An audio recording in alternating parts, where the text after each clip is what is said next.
Hi, everyone, and welcome to another episode of the Pelvic Health and Fitness podcast. Today, I am honored to welcome my friend, Myranda Reimer. Myranda's approach as a female strength and conditioning physiotherapist and coach is built on the simplicity of foundational health and fitness education and strategies. Her practice focuses on helping females of all ages and stages of life enhance body literacy, strength, confidence, trust, and joy through movement. Myranda is passionate about helping you adapt exercise into exactly what you need it to be across the vast spectrum of possibilities so you can reap the physical, mental, and social benefits. Love that. Thank you so much for joining me, Myranda.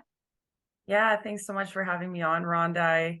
I was trying to think this morning how many years we've been in communication back and forth because we Yeah, met through social media. we I saw you did. on Instagram. I know. So definitely since COVID. So it's been I guess probably 3 years now, which is wild. Yeah, it's such Yeah. an honor to be on. Oh, thank you. And Instagram is so cool that way, right? So many awesome connections have come from Instagram. Yeah, So yeah, for I sure. would love, so went through your bio there, Miranda, but I would love for you to tell our listeners, fill us in a little bit more about you, how you came to be a physiotherapist, and how you sort of ventured into like the exercise space as a physiotherapist. hmm Yeah, I grew up on a farm and my parents like put us outside all the time. We were always playing. They introduced us to activities really early on, and moving my body was just something I feel like I just always wanted to do. And growing up also in a rural community, you get the opportunity to play on lots of sports teams. And I felt like it was very, very vast, right? So between going to school and playing sports there and having a lot of fun and then being on the farm. My parents put us into like more sports. Like when we were young, they just kind of introduced us to gymnastics. And then my brother entered the world of soccer. And I started playing soccer and I guess had some really good natural ability. And the coach encouraged my parents to take me if I wanted to a provincial, Saskatchewan provincial training camp.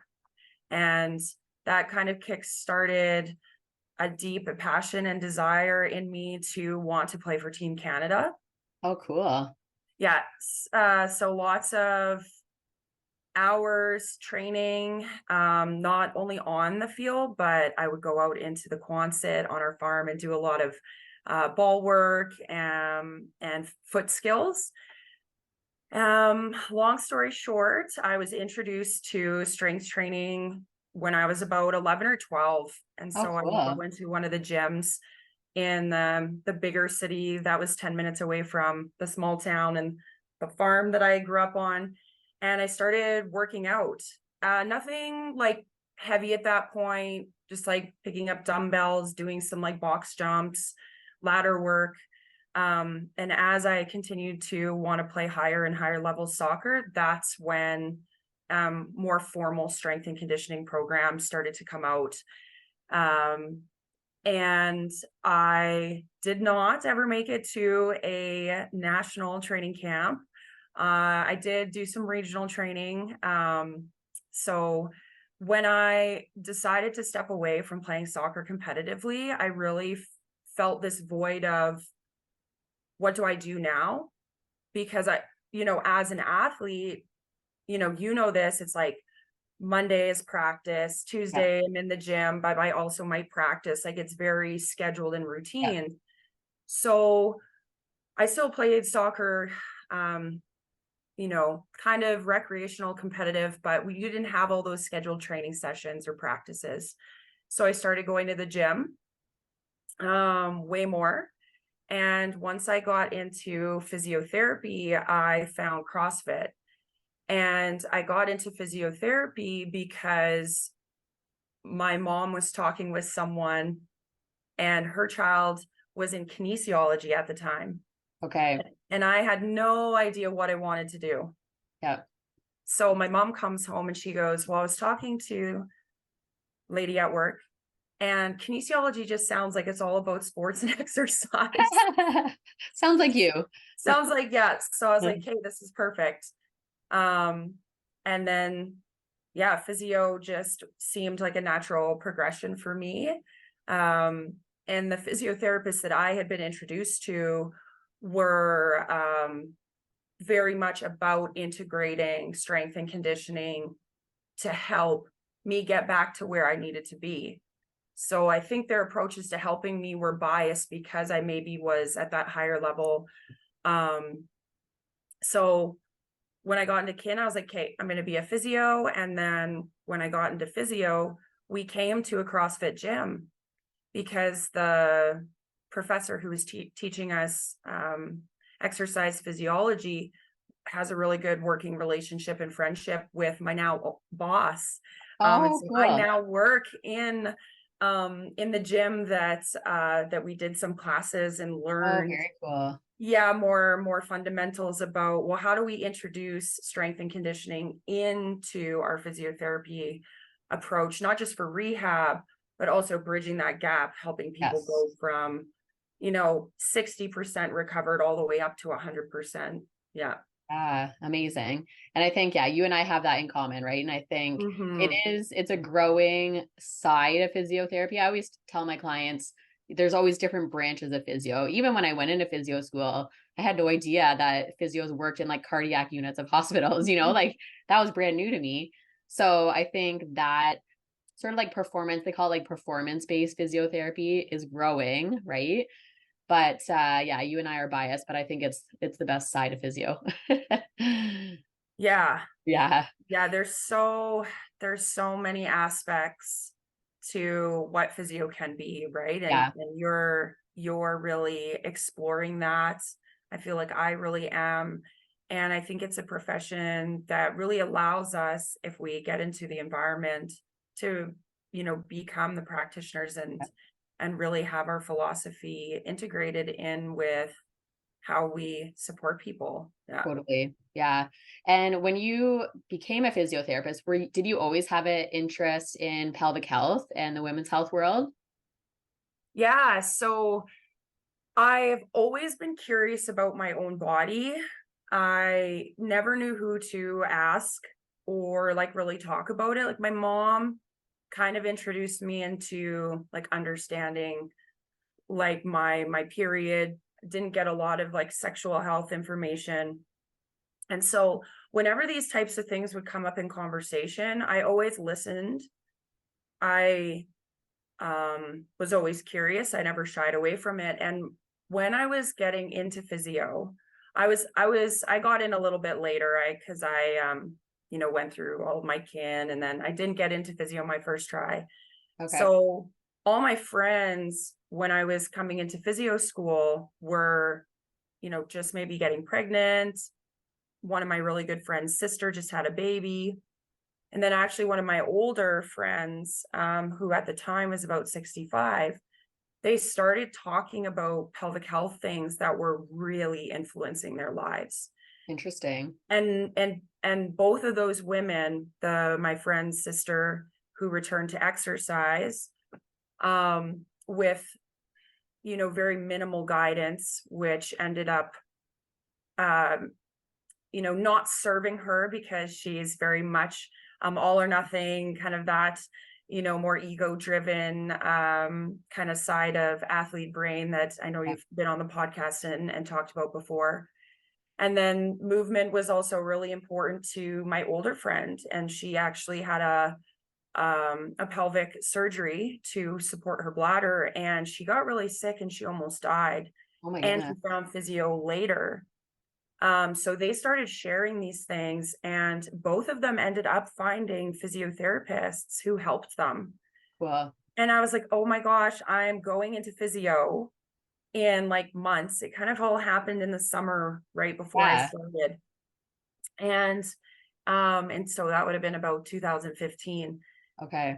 And so I got into physio, and right away I went to one of the physiotherapists here in town that the one lady had gone to. And I was just like, what's this about? How are you supporting women? And she shared so much information with me. I was like, okay, this is a piece of physio that I'm gonna I'm more curious about. Yeah. So I actually was able to take level 1 pelvic health solution, like level 1 equivalent, like accredited um course while I was in physio school. Oh, really? Very cool. Yes. So I graduated with internal pelvic floor muscle assessment and the very basic entry level of pelvic health, just a part of everything that I think about when I look at someone who's experiencing low back pain or hip pain, and then having that capacity then to maybe say, hey, what about the pelvic floor and the different ways of assessing. I mean, I was really green when I came out of school. Yeah.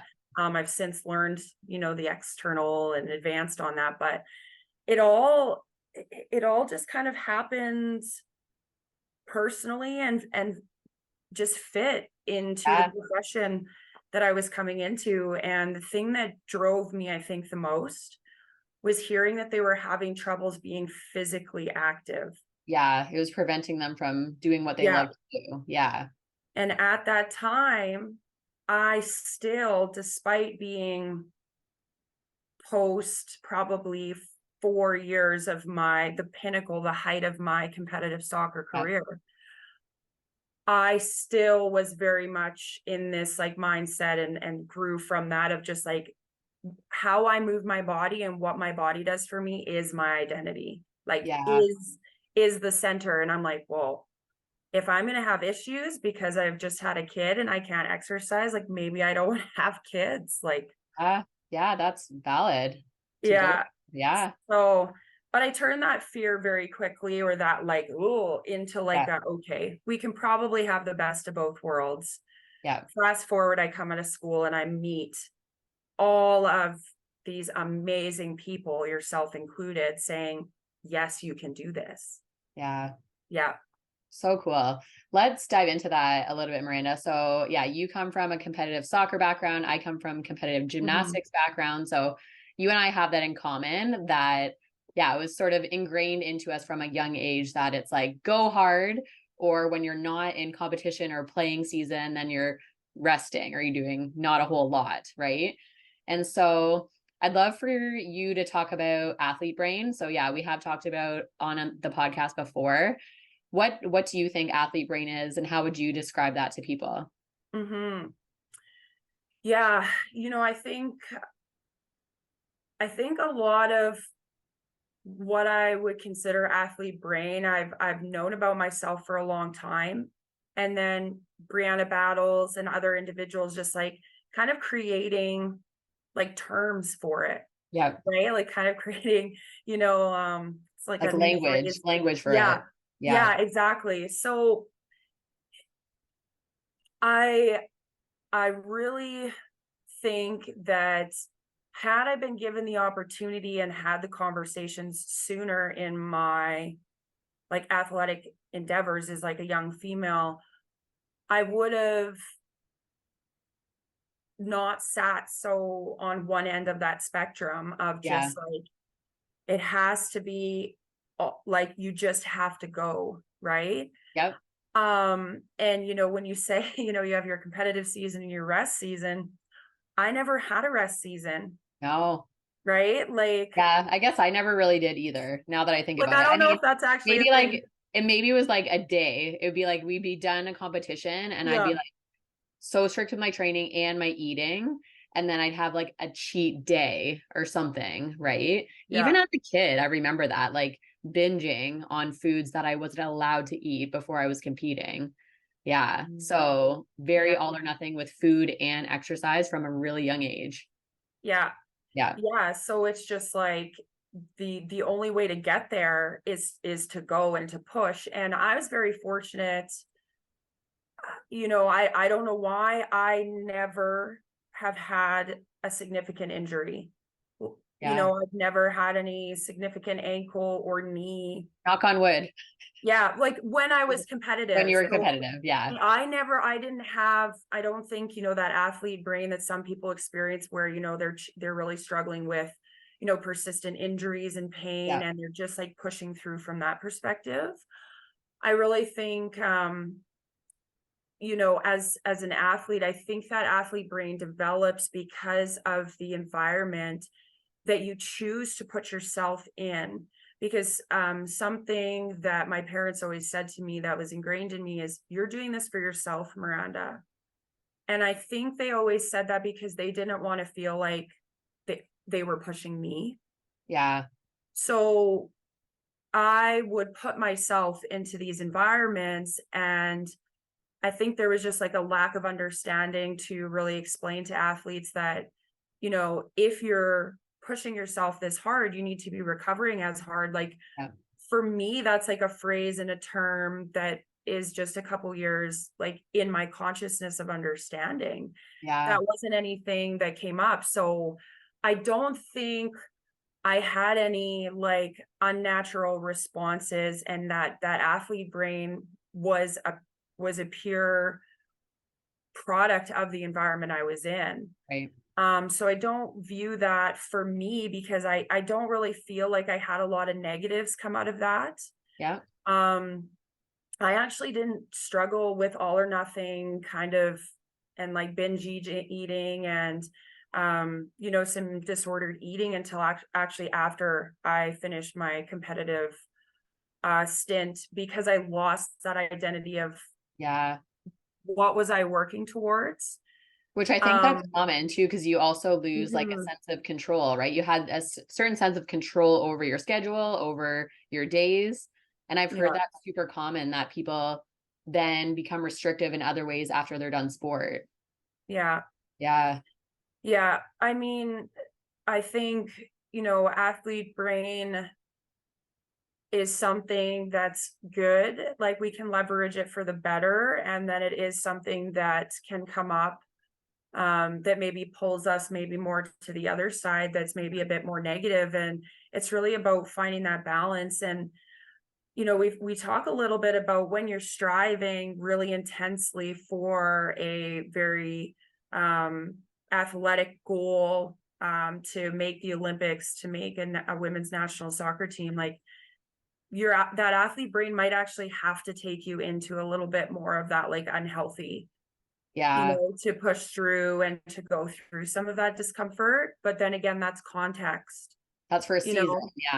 Yeah. So I think some of those tendencies that I've been working on, that I discovered that were a bit more negative, really came after I came out of competitive soccer, because then those tendencies were thrust solely upon being in the gym. And my mentality, which I didn't know was happening, but, you know, reflecting back, my mentality went really strongly from, what can my body physically do? I don't care if I'm a bit bigger, because I'm more powerful. People could not push me off the ball. It went from my body needing to do something to, okay, I'm at the gym, and what is this overarching societal fitness diet culture thing to look different in your body? So all of those strategies that I used as an athlete, that really served me, I think, really well there, did not serve me when I looked at coming into the gym, my relationship with food, my relationship with why I was exercising. And I did not take rest breaks. Like there was no rest days, and I was in the gym for 2.5 to 3 hours, and then heavily restricting what I was eating, you know, and that is kind of where everything came out, after that competitiveness, like I said. So it's been about probably 2 years, I would say, feeling really confident that I can now navigate some of those tendencies that I'll have mentally that comes up, and recognize that Yeah. and say, okay, where am I living on that spectrum right now? Am Yeah. I over here? Am I over here? And how can I slide even just a little bit farther to the center? Yeah. Yeah. So what have been your strategies? How have you worked on your relationship with exercise to kind of, you said, at one point your identity was very tied to your athletic abilities. And Mm-hmm. so what are some things that you've done personally to get to a better place with exercise? Mm-hmm. Two big things. Being introduced to the idea that exercise can be exactly what it needs to be for us. And CrossFit really helped sink that in for me because of this idea of scaling Yeah. and modifying. And so learning that I could,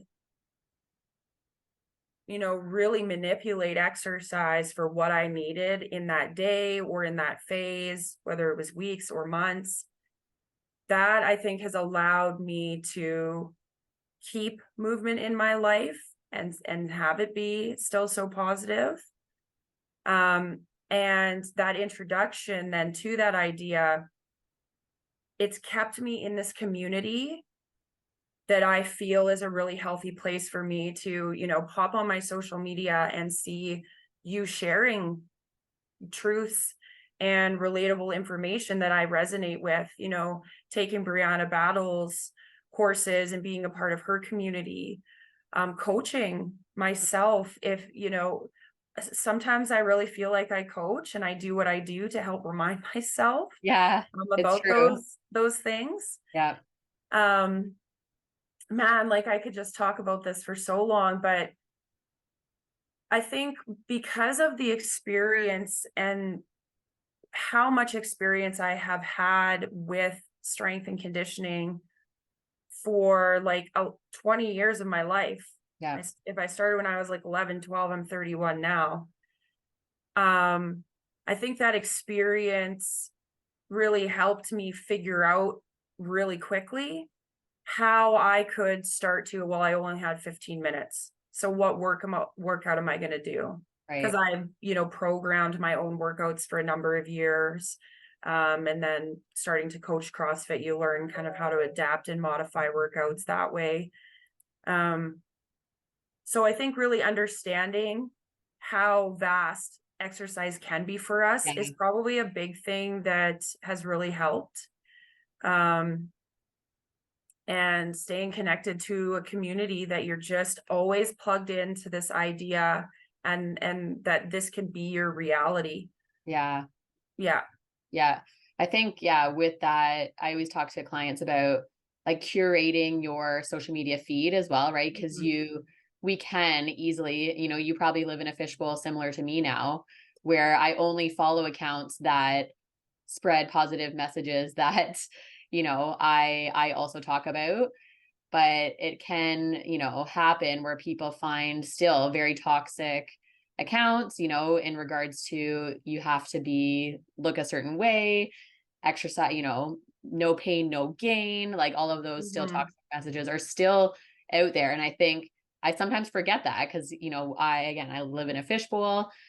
But yeah, I have clients come to me saying, yeah, even they had a in-person, trainer that made them feel badly about their body, right? And that stuff still happens, right? So I think Yeah. that's a big part of it too, making sure you're consciously choosing who and what you follow on Instagram or online in Yeah. general. Yeah. Yeah. Another big thing is I took away triggers or things in my life that were, well, essentially, yeah, triggering me into a thought pattern.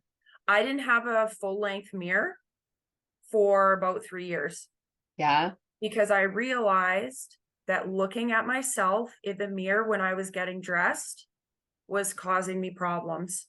Yeah. Staring at my body, focused on that, like, how is it changing? How does it look today? I removed that. Yeah. I got rid of my mirror in my bedroom and I don't get dressed in the bathroom. And at the time where I was living, I was in a single bedroom apartment and the bathroom wasn't near my closet, wasn't near my bedroom. So I stopped looking at myself. I was like, okay, well, if I look down and I feel like my outfit looks okay, I'm sure it looks okay. Yeah. So, Yeah. That's good enough. so that was really helpful. Um, the other thing I think that really has helped me is immersing myself. Like I said, it being in the community, that was also being at CrossFit, Yeah. because the goals have never been, when I've come to this gym, look a certain way, Yeah. That's good. right? It's focused on, okay, how are you moving? How are you feeling? So it really brought me back to this idea that I can still have value in my body for what it can do, even though it's not taking me to a national level team, Yeah. right? Just because now I'm more of a I call myself sometimes like a recovering competitive athlete, because those Yeah. Yeah. tendencies are still there. Yeah. And I'm recovering, and but even though I still want to push the boundaries of what I can do, um doesn't mean that it can't be focused on my body, but I can also be conscious of how I look, and that as well too. It's just, I can have the best of both worlds. Yeah. And there's been, so many other things that have helped me along my journey. Um, and I think you've honed in on this before too, like looking at exercise as, well, how does it influence my sleep? Yeah. When I started realizing that I was overtraining and not getting enough rest, and not just overtraining exercise, like Doing too overtraining, much in general. yeah, just work. Like, Yeah. I'm also a recovering workaholic. Like, Yeah. those tendencies, when I stopped being a competitive athlete, I became, a yeah, like, Competitive worker. yeah, exactly. Because Yeah. I was like, okay, well, if I'm not playing for the Huskies team at the U of S, because I, didn't want to, I'm like, I'm full in on school, Yeah. right? And Like full in on all that. something else to give that meaning of like, this is who Yeah. I am, right? Yeah. Because So, yeah, you're inherently worthy as a human, regardless of your productivity. yeah, Yeah. exactly. And so really, really just paying attention to other things in my body, that then you start to see this interweb of connection of how you're moving your body, can be derelated and influence your sleep, and how Yeah. it can influence your mood, but then also how your mood can influence how you want to move your body. And I think that's also really come from professionally as a physio, this need and this massive shift in the world of saying we need to consider all of us. Yeah. Yeah. Yeah. So I think a lot of navigating some of my own athlete brain has also been, learning and really listening to other females and people that are coming in and saying that they're having some similar struggles, and helping them with some of these different strategies. Like, hey, did you know 8 minutes of strength training can give you improved strength? Hmm. Right? Like, Yeah. I don't have to do it 60 minutes. Like, that is enough of like a support, and then showing that person how to do that. Like, let's do an 8-minute session workout in your session today, so Yeah. that not only are you going to believe it here, but you're going to believe it in your I body, feel it. right? Yeah. Yeah. um so I think that's been a big part of my journey, and I'm so grateful for the people that I've met along the way that come into my office and feel safe and very brave and courageous to share. There's a lot that's kind of packed all into there. Oh yeah, yeah. No, thank you for sharing all of that, Miranda. So let's kind of dive a little deeper into, you kind of touched on just different aspects of helping people with different parts of their health. You Hmm. and I, what I love that you're sharing on your Instagram lately is about like your cycle. And you and I have talked a little bit, and you've been very vocal that like you don't have kids, but you love helping people sort of in that like preconception phase. Cause I think Mhm. that is sort of an area that I think is missing, that there's not a lot of folks online that talk about that I see anyways, maybe you do. And just helping, people in that phase of life feel their best, whether they move on to have kids or not, right? Just that Mhm. phase of life is so important to keep feeling good. So yeah, let's just talk about, dive into just like the cycle side of things, Miranda. Like what made you so excited to and passionate about like learning more about your own cycle? Mhm. Yeah. I had mentioned that I've always been curious about my body. So when I first started to bleed, I always paid attention to it. And anytime I heard things come up about people talking about it, I was always like, okay, well, this is my experience. What are they saying? And so I never really tracked it until I don't know, I think I started maybe 7, 8 years ago, kind of getting when I was in physio and started um thinking more recently about having kids because I now have a partner. We're in a good place. Slowly starting to feel more concrete in my business and, getting that all up and running and feeling, that I've had this opportunity, to enjoy some of that post school and getting out there and getting into that. So reflecting on where am I at in my life and where I want to go, I'm like, all these thoughts and some of these insecurities of these awarenesses that I had when I was younger started kind of bubbling to the surface, probably within the last, well, my husband and I have been together now, it'll be 4 years in January. And so probably started about 5, 6 years ago. And I had a lot of I had a decreased confidence that my body was cycling in an appropriate enough way to potentially support a pregnancy. Why did And you feel that way? I felt that way because my bleed is actually very short. Okay. So the reproductive cycle is different phases. And so when people refer to that whole cycle as the menstrual cycle, it can get very confusing for Yeah. people. So my menstrual cycle is like 2 days. Right. And like people would talk about like I have symptoms, like I'm crampy, I'm this. I'm like, I have no symptoms. Like I only like probably 3 years ago started to experience, cramping in the front. I always get a little bit of back soreness, but some of my insecurities just came from my bleed being really short. At the time, I thought not having symptoms was like, oh, like maybe I Bad should be thing. having some breast Yeah. tenderness. Like maybe there should be some other things, like maybe a shift in my hormones where I get a bit moody actually is like healthier because I'm getting that fluctuate. I just didn't Yeah, know you what didn't I know. didn't Yeah. know. Yeah.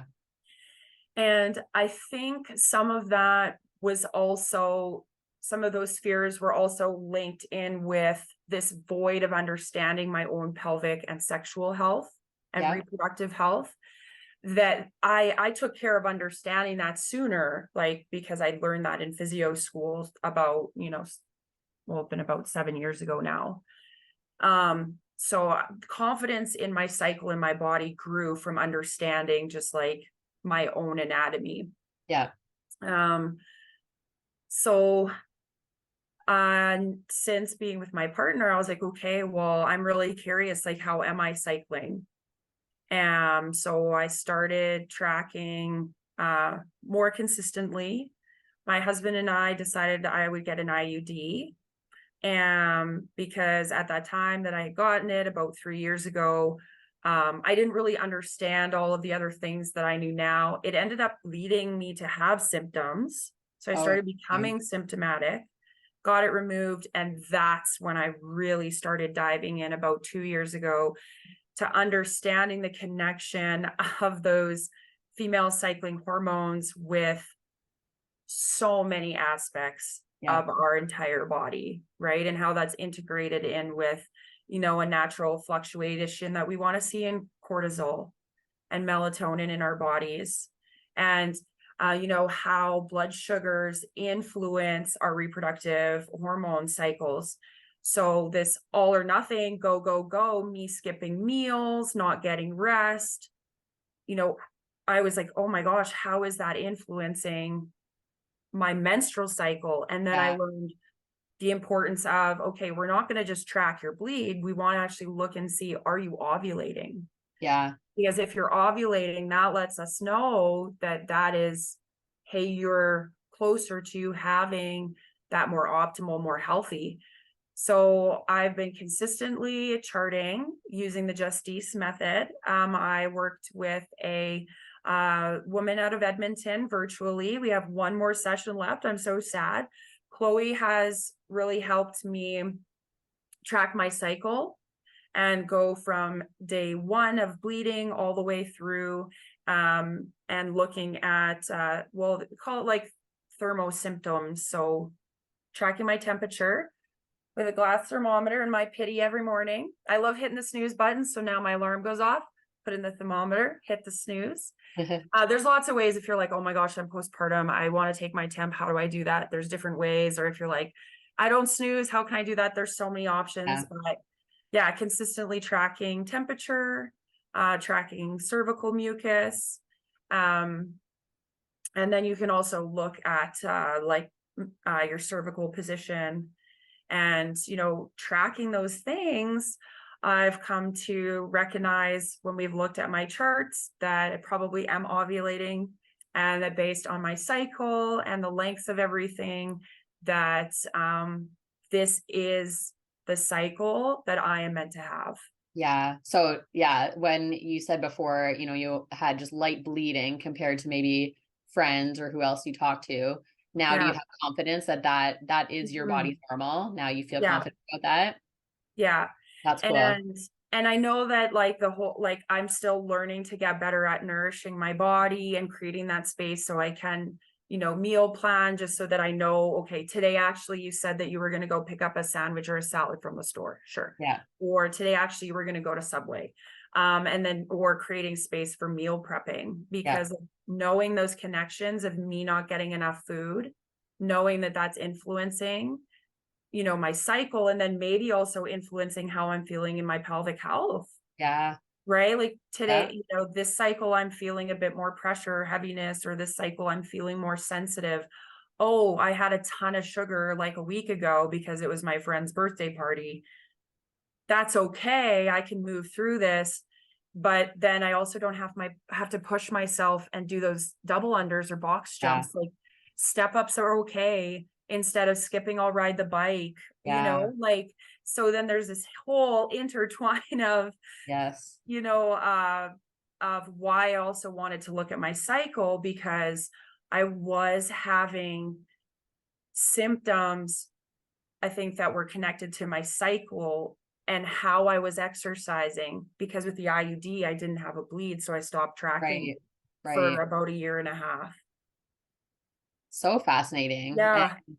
honestly, Miranda, I'm almost 40 and I feel like I'm just learning all these things. I just started, like, I downloaded a cycle tracking app just to not necessarily only track my period, but just know like the phases, like luteal phase, like all of those phases that I'm like, why? Just hearing you talk, I'm like, that these should be things that women are taught Yeah. from, as soon as we get our period. Like, why don't we know these things? It's very Yeah. frustrating. Yeah, I mean, maybe some of Yeah. it's taught in school and maybe I just don't remember, but definitely there's nothing to continue teaching us about it as we move through those Yeah. years. Right? Yeah. I Yeah. mean, that in itself is something that I'm also learning, and someone that I'm connected with in my community who is a birth worker. She's a doula, massage therapist. She's been in this space. If you go back and you look at the history of like colonialization and like how Yeah. hospitals came to be, lots of policies and things were just created just to be created.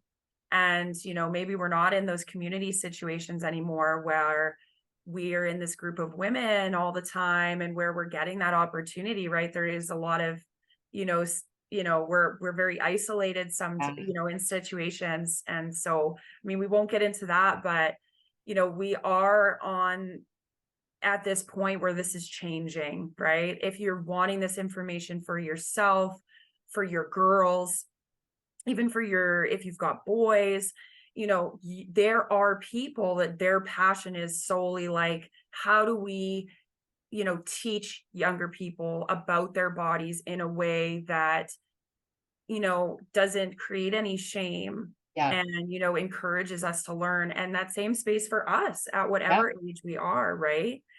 And if you're listening to this thinking, oh my gosh, this all sounds great, but overwhelming. Yeah. Like Rhonda said in my introduction, this is about coming back to the fundamental basics of health and like movement and fitness education, right? How are you sleeping? Yeah. How are you eating? How's your fluid intake? How are you moving your body? What's the connection like to yourself, to your family, to your community, that spirit, just coming back and saying, you know what, I wanna improve my cycle, but I'm not in a place to track. Just even being aware of it and Yeah. going, you know what, I might start bleeding next week.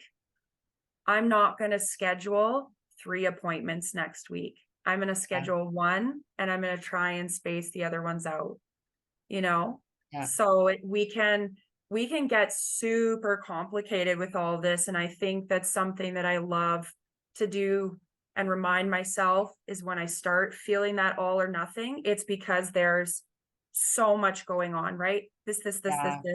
and it's like, okay, come back to that basic. We can make exercise exactly what we need it to be. We can, be flexible and adapt even things that are routine and consistent. So just really trying to always just bring it back to simple. Yes, I love that Yeah. so much. I'm actually, starting to get more interested in perimenopause and menopause because I'm, Mm-hmm. getting into that age group. And honestly, again, everything you're saying, Miranda, if women knew this information, in their adolescence and then can continue to learn and evolve and grow with this information, how much better perimenopause and menopause will be for all of us, right? Because Yeah. just hearing you talk about, I just listened to a talk basically about sleep and how sleep can really impact hot flashes and just how we feel in perimenopause, right? And how foundational sleep is. And Mm-hmm. we forget that, right? It's such a simple quote unquote thing, but yes, it's just so Yeah. imperative to our overall health and well-being. So I think that's the thing as physios too, we, have to remember that. Yes, we want to get people moving. We want to get people feeling stronger. But if they're not sleeping and their stress levels are through the roof, Yeah. that exercise actually going to help them? Likely not. That's not the biggest like mover that we need to work on, right? Yeah. Yeah. Yeah. And so kind of bringing that back to you saying, kind of me in this space and chatting a bit more about this time of preconception, you know, nobody enters this phase of thinking that they may or may not have a family at the same time. And we know that it changes. Yeah. So because I'm in this lived experience right now of I don't have kids yet, that's why I'm so passionate about talking about it. Yeah. And my experience as a pelvic health provider within my physio practice, most women came to get pelvic health certifications in physio, in personal training, in other professions, maybe like nutrition or occupational therapy. They came to it after the fact. Yes. I've had the privilege, and I am so grateful to be at a point where all of you trailblazers have become loud enough and have put your information out there that I received that, early in that phase of me Yeah. going, this is something I can see for myself down the road. And so another reason why I started learning about my cycle was to optimize my fertility, and that just meaning optimizing my overall health, but prevention, Yeah. right? Like, so maybe I don't have to go on birth control when I'm like 8 months postpartum and my hormones are trying to regulate naturally. And then I am taking something that then is trying to like cause them to not do something because, maybe I'm not sure about how to kind of navigate, not having another pregnancy, right? I'm not saying birth control is bad, or if you're postpartum, you Yes. shouldn't, but there are other options, right? Right. And so when we understand those cycles, the other thing is exactly what you said. I've been so passionate about this because I think if I would have had a bit more of that information younger, it would have saved me a lot of mental turmoil as I grew up. Yeah. And, um, I found a psychologist here in town that specifically works with women around fertility Cool. and then, during pregnancy and postpartum and with families. And, she helped me talk out my fears, my insecurities around my believing in my body, my reproductive organs. I talk to my organs, you touch your womb. You love yourself, you Yeah. wake up, give yourself Yeah. a kiss, pat yourself on the back, you Love it. know. Love it. And then also she helped me also talk through, navigating the fear that I have that if I become a mother, I lose that like side of me or that identity of me that wants to be active and still wants to compete. Right. Yeah. So in amongst all these changes to thinking or how I move my body and with food, I do also want to recognize that like counseling and talking those things out, like we want to have some of that too. Totally. Um, but yeah, the preconception stuff, I think is huge. Like if Sure. we enter a pregnancy, if we've got the space and the energy to learn some of this information to a degree that we want it, how does this maybe influence how we go through pregnancy and how we understand the changes that are coming up in our body, and how does that understanding influence our reaction if we do start to experience discomfort as our body changes? Does a better understanding help to decrease that pain from getting worse, right? There's all this Yeah. interconnection with the science and the research that's coming out with pelvic pain Yeah. during pregnancy, and then maybe how does that get influenced later on, right? So the body literacy side of things, I am specifically passionate about, letting people know, hey, you don't have to be learning about your body during pregnancy. You could start that sooner. Or, hey, you don't have to wait till you're postpartum. If you've got these questions, we can do that sooner. And then just like you, I haven't entered menopause yet. You're like perimenopause. Like I can learn about this Yeah. now before I'm going through it, and learn that it's like a rebirth of our body, that Yeah. that change in our hormones, and you can go through that and you can thrive. Yes. Your periods don't have to hurt. All of these types of things. So, you're gonna change the experience for yourself, and then having this information for your girls and all is just gets me so Amazing. excited, Rhonda. I know. Oh, I love it, Miranda. You and I are on the same page. And Yeah. so on that note, if, someone is listening in a similar phase as yourself, that Mm. preconception, considering having children, whether or not they have symptoms, but they just want to sort of optimize their health, they want to optimize their cycle, as a physiotherapist and coach, what would be sort of like your first little piece of advice for them? Just, again, like we said, this can be very overwhelming, right? There's so many Mhm. things. So yeah, what's like your biggest take home advice to finish off today? I would say, one, if it feels overwhelming and you're not sure where to start, just start by observing, right? Just bringing awareness to hey, I've noticed that I have this type of discharge today. How am I feeling in my body?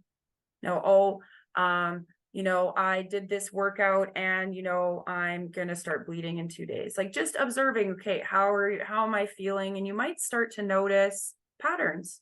Yeah. And before we can change where we're at, it's very powerful for us to understand, where are we at, right? And so starting to observe can be a really great first step. And if you're wanting to learn more, go directly to the type of learning that you think is going to serve you best. So if that is searching out someone who's got something online that you can kind of do that's self-paced, great. If you're someone that's like, I want to learn from talking to someone, I want that one-on-one support, I want it to be live, in person or virtual, go find that person, right? Yeah. And don't be shy to, meet with someone or ask to, can I have a discovery call? Can we talk? Yeah. Because when we start talking about our reproductive cycles, sexual health and pelvic health, all of that stuff is so intimate and so personal. We want to feel comfortable with the person. We want to feel aligned with the person that's giving us that advice. So you might connect with someone and it might not be a good fit. That's fine. We know that there's going to be other people out there. Yeah. And really just, once you've observed, or maybe you already know kind of what you want to focus on, then just keep that focus for a month, 2 months, 3 months. Just get really comfortable with, hey, I'm going to work on actually writing down my cycle, or I want to, pay a bit more attention to how I feel after my workouts. Just pick that one thing. And because sometimes, yeah, like we've said, if we go for everything, we're probably going to end up with nothing, because there's too much going on, too much change we're trying to make. Yeah. That's beautiful. I love that, Myranda. Pick one thing, focus on it, get curious about it. Yeah, it's just going to help you in the end for sure. So if folks are listening and they're like, wow, Myranda sounds super cool, how can I connect with her? How can I work with her? Can you share us some details on that? Yeah, of course. Yeah, it's so fun. It's like, oh yeah, well, because you sit and you listen to podcasts and you do think that you're like, oh my gosh, Rhonda is so like, I love what she says, or I'm like, one day I'm gonna meet Brianna Battles, or Yeah. Christina Previtz. I'm like, oh, all these people. Even just, yeah, in other ways, but yeah, so you think, oh, they're cool. I didn't think about, yeah. You're cool too, Myranda. Woo! Of course. Yeah, honestly, one of the best ways. I'm fairly active on Instagram. So you can always find me that way. I'm at Myranda Reimer Physio. My name, Myranda, is spelt with a Y, so that's a little bit different, which makes me unique in that way, easier to find. You can also go to my website. Through my website, you can connect for a discovery call.